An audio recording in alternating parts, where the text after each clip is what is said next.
来看南海的局势又搁真紧张。菲律宾昨是带外国媒体坐巡逻机去南海的黄岩岛巡逻，过程中中共的海军直升机离菲律宾的巡逻机无到3公尺，双方嘛伫空中停30分钟哦。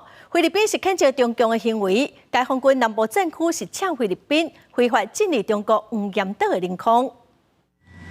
南海冲突严重，新冠科学局势紧张。菲律宾有一台渔业加水产资源局的飞机，则被载着外国媒体去南海黄岩岛为进行隔空巡逻。无想到讲，中共的海军直升机出现伫咧附近，毋但是来来回回飞，还佫飞到这台飞机的倒手边，上晚是无到3公尺。双方伫咧南海的天顶经差不多30分钟，惊险的画面也和飞机顶的外国媒体翕来。You are flying too close. You are very dangerous and endangers the lives of our crew and passengers. Keep away and distance of your aircraft from us.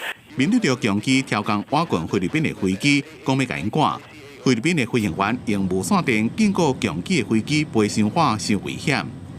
菲律宾海岸防卫队也指责中共侵略性升级行动，菲律宾方面会维护南海主权。Well, according to the pilot, there were 2 instances that the Philippine Navy helicopter did a dangerous flight maneuver. The first one, it came close at a distance of only 3 meters, less than 10 feet. 菲律宾一架 C-208型机未经中国政府允许，非法闯入中国黄岩岛领空，还颠倒是非黑白，散布虚假叙事。中国南部战区是呛下菲律宾非法纵入去中国黄岩岛的领空，共军是依法追踪驱离。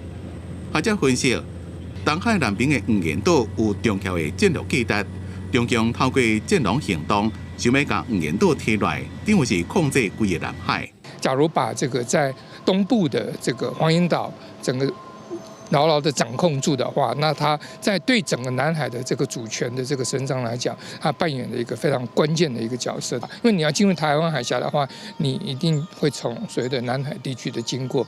学者讲，菲律宾无法度单独对抗中共，所以会加以美国为首的西方国家用联合军演来阻止中共的南海军事扩张。公司新闻采访报道。